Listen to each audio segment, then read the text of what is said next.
Chairman, not speaking. Sir, Mr. Chairman, I thank call you for Sri giving me this. I am calling Sri A.B. Ekajam to please speak. Thank you for this time as I get up to speak on a troublesome moment in the history of India that has never happened, called the tragedy of Manipur, which is sought to be silenced by the government. And it is an irony that such an important matter which is sought to be silenced gets an opportunity as the midnight hour approaches. And this reminds me of the fact that people in my home state, the time is 2 hours ahead of Delhi. And we have been dancing on the tune of Delhi and the time that is supposed to be approaching 12 at the moment. People like Janu Barua and others have demanded for years that Northeast should have a separate time zone.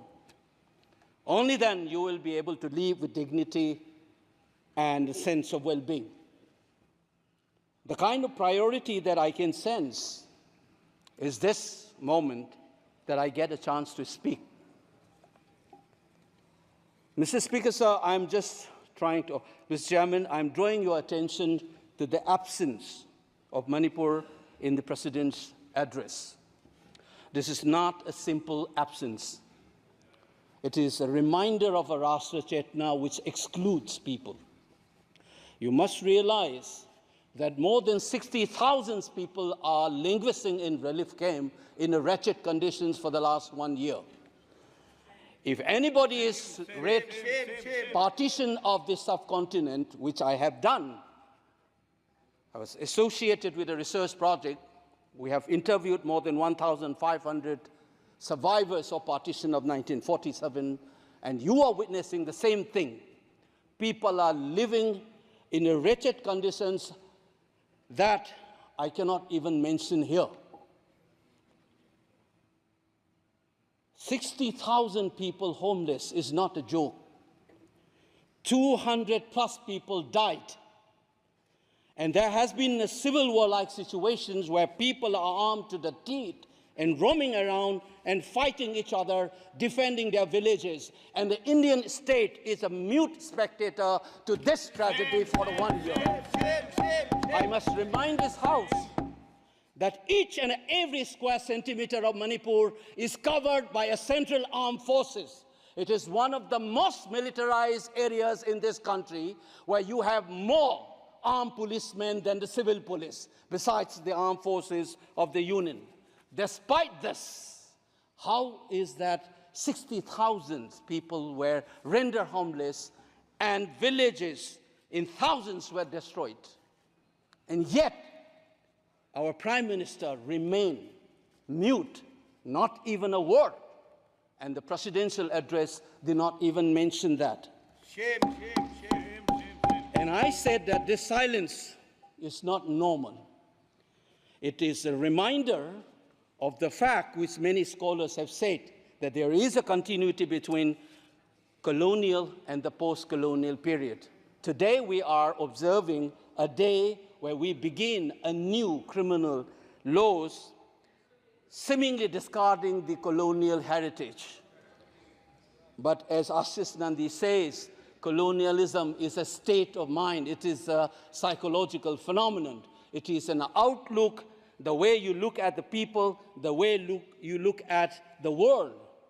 And the fact that this continuity is shown by neglecting the tragedy of a state, which is the 19th state of the Union. It is amazing to see that I get an opportunity as the midnight hour approaches to register this anguish and this hurt of the denial that this country has meted out to its own citizens in the state of Manipur. I must ask these questions to the House.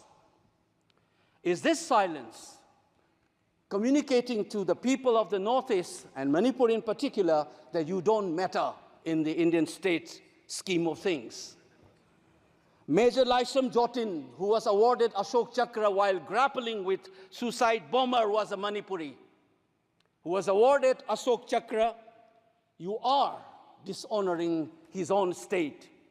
Major Ngangom Joy Datta, who was awarded Veer Chakra while fighting for this country and doing his duty as a part of the peacekeeping force in Sri Lanka in 1987. You are dishonoring this man. You are dishonoring the likes of the youths who hold the tricolor in international platforms. The likes of Mary Kom, Sarita Kunjarani, and Mirabai Chanu. You are saying that you don't matter in this country. Your state doesn't matter in this country. You are also saying that the likes of Ratan Tiam, the icon of the culture of this country, Harivam Sham Sarma, don't matter in this country. If you have an iota of concern for this state, there would not have been a silence. There would not have been a silence in this house, nor in the presidential address. This must be registered. Please raise your point of order. If you wanted to doubt the nationality and the nationalism of the people of that state, you must realize that these people have fought for the country. These people have brought Lural to this country. Please remember this. And that is what the silence means. 1 second. And I am telling you this. Mary Kom को हमने member of parliament बनाया, Bharatiya Janata party ने member of parliament बनाया। हमने कैसे नहीं इज्जत दी मणिपुर को स्पोर्ट्स यूनिवर्सिटी दिया। और आपसा जो है, मैं एक ऐसा आदमी हूं कि मेरे मामा को मणिपुर में गोली लगी, वो सीआरपीएफ के डीआईजी थे, इनको शहीद नहीं पता है। और 1956 में पहला आपसा मणिपुर में लगा, और 1956 से आज तक कांग्रेस के कारण मणिपुर की यह स्थिति है। 5 years after independence, can you negate this fact? We are talking about the inclusion of the Northeast history after 75 years. That's a classic exclusion. India was an anthropological subject, not a historical subject in the eyes of the colonial forces. And today, the Northeast remains outside of the history of the Indian history textbook. That is why you treat them as the other. And that's the silence.